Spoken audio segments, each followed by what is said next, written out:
Think about moving to San Diego, California. I'm gonna give you the good, the bad, and the ugly right now.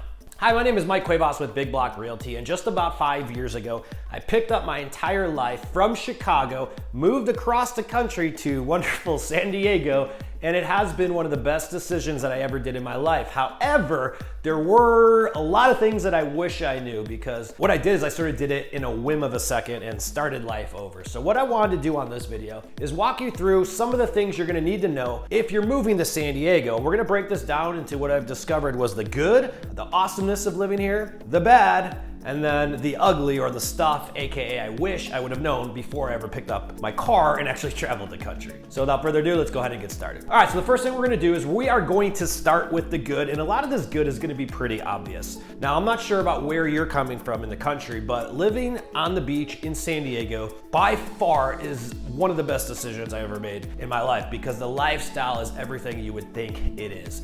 You got the sun, you got the sand, the weather is always 65 and 70, and you really can't go wrong here. Now, depending on where you're coming from though, is an entirely different story.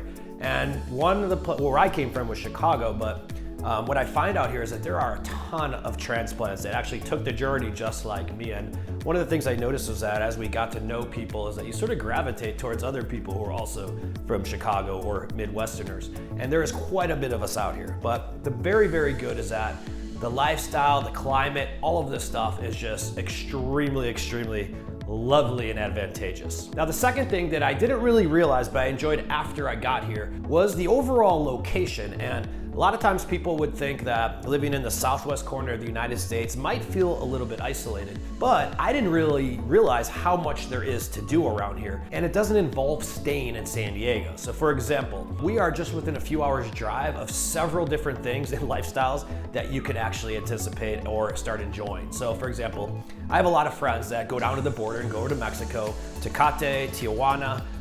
We have a couple friends that have vacation rentals out there, and they go a little bit further south of Tijuana. And it is so cool to be just 20, 30 miles away from a different country and to go experience that for a day. In addition to that, you could even fly out of the Tijuana airport. If you're looking to budget and you're traveling to Mexico, I highly suggest is checking out the flights leaving San Diego, and then check them out leaving Tijuana, and you're gonna see a huge cost difference and a huge savings. But in addition to having south, what else you can drive out to is you could drive to Las Vegas, it's 4 hours away. Phoenix, you could go east and head into more of like mountains or outdoor living. And literally just about an hour and a half away from San Diego, you could be in the mountains and you could be skiing. A couple of the different lifestyles that I've learned is I didn't realize how close you really are to the mountains. So you could go skiing in a place called Mammoth, which I highly suggest checking out. Big Bear is also a big destination as well. And all of these things are just driving distance away. Now, if you don't like the ski life, and I'm not a big skier or snowboarder, used to be, but not so much today, you could go up the coast. So then you got Orange County, you got LA, and even throughout that, you can make little tiny weekend trips, literally nonstop, and you'll never run out of stuff to say. I've been here for 5 years, and I probably only experienced half of what I have planned on my agenda to take the family to, the kids, and et cetera, et cetera. Now, the third good of living in San Diego is that you're gonna be forced to live an active lifestyle, right? So I wanna explain what I mean by this. You know, when I lived in Chicago, you have seasons, you have winter, so that meant half of the year we would spend indoors, and the other half of the year you would spend outside whenever we could. But in San Diego, every day's spent outside. What you're gonna see here is that a lot of the living spaces are going to be a little smaller. However, I've learned to accept the square footage on the interior and accept what I gang on the exterior. If you have a garage, plan on that being additional living space. My garage is the #1 room in my house that I actually hang out in. I would never do that in Chicago. I don't know what's with the garage, but the neighbors come over, I have a bar in there, I have a television, and literally just every house uses their garage as additional living space. In addition to that, because the weather is always nice, it's very normal to, work outside, be outside. A lot of times I didn't like hiking before, but because the scenery is so beautiful, going on hikes with the kids, there's many different spots to go to that. Taking walks on the beach, you could be there in 5 minutes. Literally all these different things force you to literally become more active in your lifestyle, which to me was very beneficial.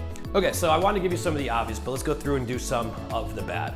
what are some of the things that aren't necessarily as convenient? The first one I'm gonna tell you about is that here, everything is spread out. So when I lived in Chicago, I enjoyed, we're downtown, so it was walk scores everywhere. We only needed one car, for example, because you could walk to a grocery store, a bar, a restaurant, a park, you name it. It's a walk score type city.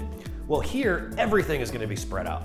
I don't care where you're going in the city, it's gonna take you 20 to 30 minutes. So if you are a single car family, for example, you're gonna have to get 2 cars, but you're always gonna wanna plan on driving. You will drive quite a bit. There is no public transportation system that's adequate that you're actually going to use.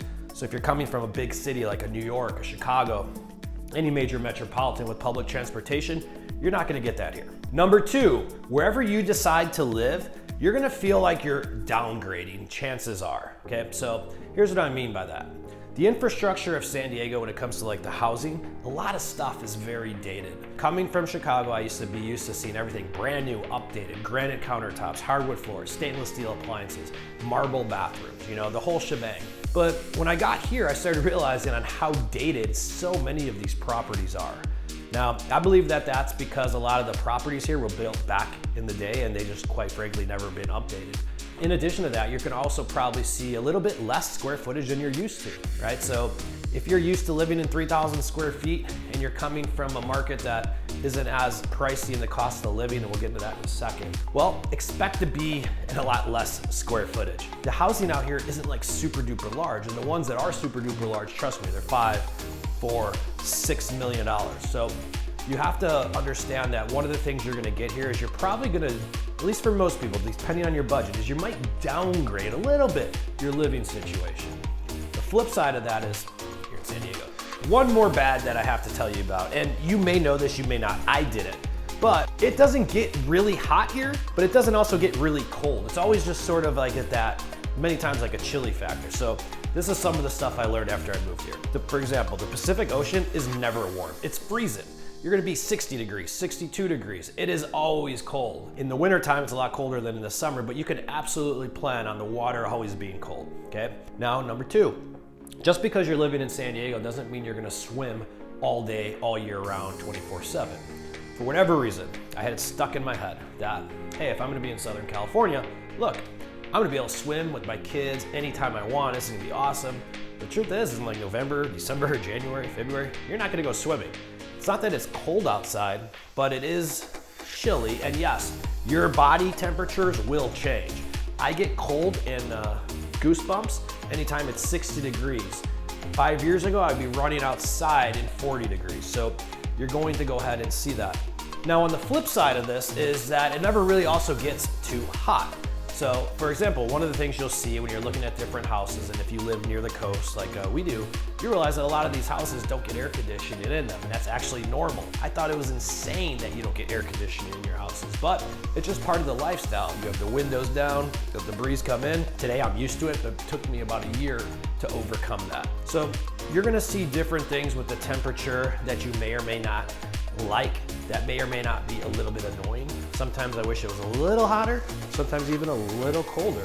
And if you are a seasons type person, there's only 2 seasons here, spring and summer. So you're gonna have to get over that. You're not gonna see snow unless you go to the mountains, and there is no more winter time or even necessarily fall time for that matter. So I gave you the good, I gave you the bad, but let's get into the ugly, and I'm gonna address the elephant in the room right now. The cost of living in San Diego is going to be one of the highest, if not the highest in the country from a recent publication. Since I've been here for the last 5 years, I've seen the pricing of housing literally skyrocket. To give you an example, the first house I moved into was probably at the time worth $950,000, give or take. Today, that same house is worth $1.4 million all day, every day. And housing inventory levels in the San Diego market, regardless of market conditions, are always competitive because let's face it, everybody wants to live here. So one of the things you're gonna wanna do is you're gonna wanna do your research ahead of time, whether you plan on renting or whether you plan on purchasing, but make sure you know what that cost of living is. In today's world, interest rates are going up, they're going down, and you need to account for every dollar. So my best piece of advice is you want to go ahead and figure out how much money you want to allocate towards your housing expense and then reverse engineer into a purchase price that'll fit that monthly payment that you want to allocate for that housing expense. If you need help with this is what we do. We'd love to help you find that property, but find the property under your budget in the area you want is what's most important. Ugly number 2, if you're not used to living in California, get used to California taxes, costs, and politics. And look, I'm not trying to be political, but I will tell you that there is a lot of extra taxes in the state of California that I never realized would even be taxed on. So for example, if you own a small business and you're an entrepreneur like myself, you have to pay $800 a year for the cost and the privilege of doing business in California. That's the benefit that you get for employing people, and I totally disagree with that. In addition to that, little things you're gonna see. Gas is very expensive.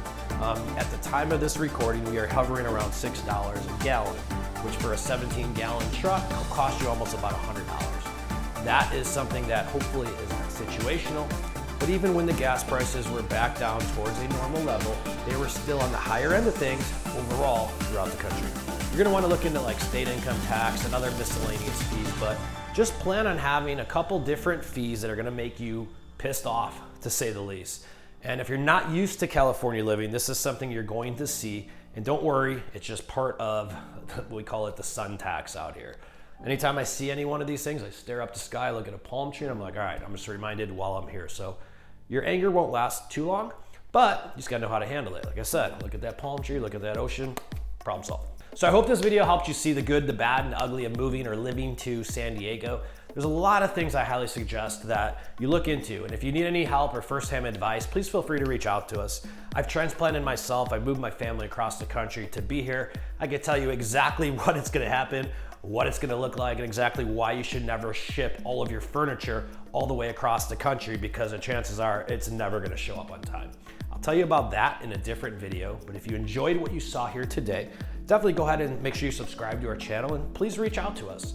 The Real Estate Dudes work throughout San Diego County, and we'd be happy to help you with whatever your housing needs may be, whether you're renting, whether you're buying, or maybe you're even already here and you're trying to sell. Thanks so much for watching this. My name is Mike Cuevas with Big Block Realty. Subscribe to our channel. I'll see you guys on the next video.